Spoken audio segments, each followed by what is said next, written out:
Once upon a time, in a humble village, there lived two best friends named Mike and Joe. They were as close as brothers, bound not only by their shared hustle, but by their loyalty and trust in one another. Life in the village was hard, and both Mike and Joe struggled to make ends meet. To survive, they worked tirelessly, moving from farm to farm, harvesting crops, weeding fields, and carrying heavy loads for the wealthier landowners. Though they barely earned enough to buy food, they always shared whatever little they had. Their friendship was a shining light in the hardships they faced. Despite their poverty, Mike was always cheerful, even though he had an extra burden, which was his aged and frail mother. She could no longer walk and always sick, and Mike had to care for her as her only child and surviving family member, cooking meals, fetching water, and making sure she was comfortable. Though the responsibility weighed heavily on him, Mike never complained, for he loved his mother dearly. Joe, on the other hand, is somewhat fortunate to not have any dependent, and so he was looking out solely for himself. He often dreamed of a better life beyond the village. He longed to leave the fields behind and find opportunities in the bustling towns, where he believed fortune awaited him. One evening, as the two friends sat beneath a palm tree after a long day's work, Joe turned to Mike with a serious look. "Mike, I've been thinking, we can't keep living like this, slaving away for pennies while others grow rich. I've heard that in the towns beyond the mountains, there's real opportunity. People say the merchants and traders there are always looking for help, and they pay well, much better than we can ever earn here. Let's go there, Mike. I want us to go try our luck." Mike looked at his friend, his heart torn. "But Joe, I can't leave," he said quietly. "My mother needs me. I am the only family she has. She's old and sick, and I can't abandon her. I wish things were different." Joe nodded. "I know, Mike. But what if I go first? I could send back money. I could build a new life for both of us. And one day, when I get her a home nurse and your mother is taken care of, you could join me. You will never have to work in the fields again." Mike smiled at the idea. He trusted his friend so much and prayed silently that things would work out as they are projecting. "Thank you, my friend, for including me in your plans. It sounds very promising," Mike said. And they both laughed happily.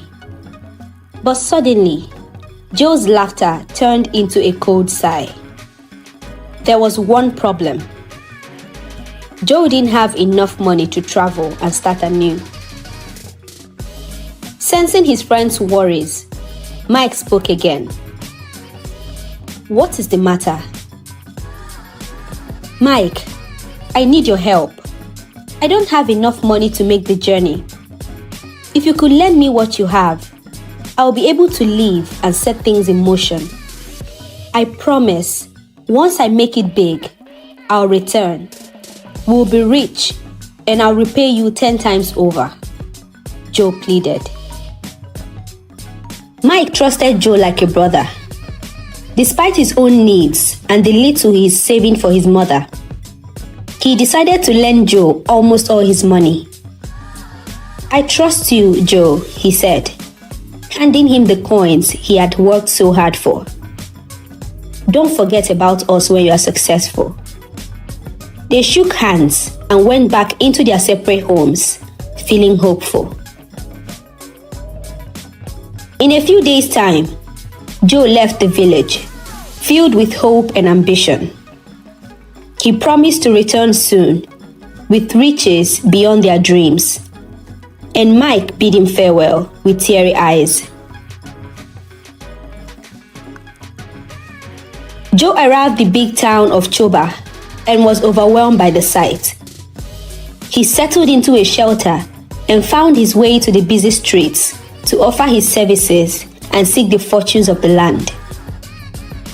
He got lucky after some weeks when he met a wealthy cotton trader who employed him in his processing factory. He worked very hard for his coin and gained his master's trust. He got promoted in a year, and the god of luck kept smiling down at him. The years passed, and while Mike toiled in the fields and cared for his sick mother, news reached the village that Joe had indeed made it big. He had become a wealthy trader in a distant town, buying and selling goods from across the land. People said he had a grand house with servants, and he was dressed in the finest clothes. Mike was overjoyed to hear of his friend's success and eagerly awaited Joe's return. One day, after several years, Joe finally came back to the village. But something had changed. Instead of seeking out his old friends, Joe settled into a brand new house he had built at the edge of the village. He held lavish feasts for the wealthy and powerful elites, but he avoided the poor villagers he had once worked alongside. He didn't even visit Mike, the friend who had encouraged and supported him in his time of need. Mike waited for his friend after news of his return spread like wildfire throughout the village. But he didn't come, and so he decided to go see Joe, excited to be reunited. He was shocked by what he met. Joe was no longer the humble, hard-working friend he had once known. He had grown proud, arrogant, and cold. "Joe," Mike called as he approached Joe's grand house. But Joe barely glanced at him, his face hardening with indifference. "Mike, I don't have time for you at the moment. I am busy with important matters now," Joe said dismissively as he entertained the rich landowners in his compound. Mike was heartbroken. He couldn't believe the friend he had once trusted with everything could turn his back on him. Joe had forgotten the years they had spent together, struggling side by side. He had forgotten that Mike had given him all the money he had so that he could build a better life. But Mike, being a gentle soul, said nothing. He returned to his small, humble home, taking care of his mother as always, and continued to work in the fields. Months passed, and Joe's arrogance grew.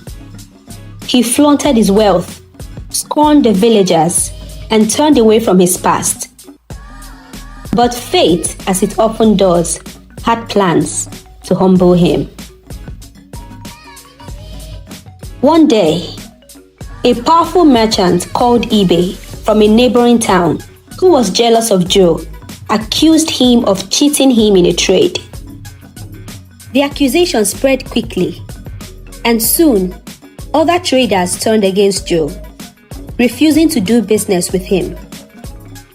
Joe's wealth began to crumble. In desperation, he sought help from those wealthy traders he wined and dined with, but they all turned their backs on him. He sought help from the other townsmen who had once admired him, but they equally turned their backs, just as he had turned his back on his village. With his reputation ruined and his fortune dwindling, Joe found himself in a dire situation. He was on the verge of losing everything. In his darkest moment, He realized that his wealth did not attract any good friend, and he had lost the ones who are genuine as a result of his arrogance. He locked himself in his house in shame, losing to his ill fate. Mike heard about the misfortune that had befallen his friend and was moved with great pity and concern. The merchant eBay, who accused his friend Joe, is a long-time client. He clears his fields every planting season, and so he decided to get to the root of the matter. Upon investigation, Mike overheard eBay and his friends at the Palm Wine Bar celebrating and discussing the downfall of Joe, and they talked loudly of how they spread lies about him to make him lose his reputation and eventually his wealth. Mike was unhappy about this and reported his findings to the king. "They are accusing my friend wrongly, and he will lose everything he worked for if his name is not cleared," Mike pleaded to the king. The king was moved by his pleas and sent out his royal spy to investigate further. After some weeks, the king summoned Joe and the merchant to the town's court. The king publicly announced to the crowd that Joe is innocent of all accusations of swindling and cheating. The king further announced that Mike and his royal spy had investigated and gathered evidence to prove this. The crowd went numb in shock, and eBay the merchant bowed his head in shame. Joe's eyes welled up in tears as he looked over to Mike.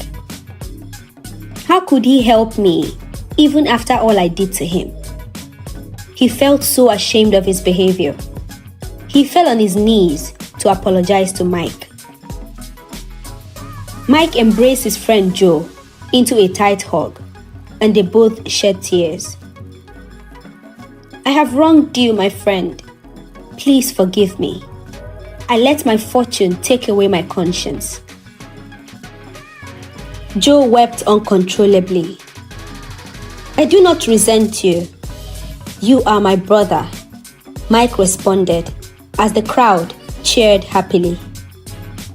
The merchant was punished severely for spreading lies against an honest man out of spite.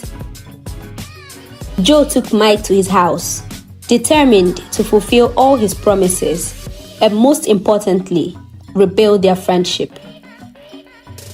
In the end, Joe learned a valuable lesson: that wealth is fleeting, but true friendship is priceless. From that day on, Joe and Mike worked and flourished together, just as they had in the old days. But this time, not just for survival, but to lift each other up.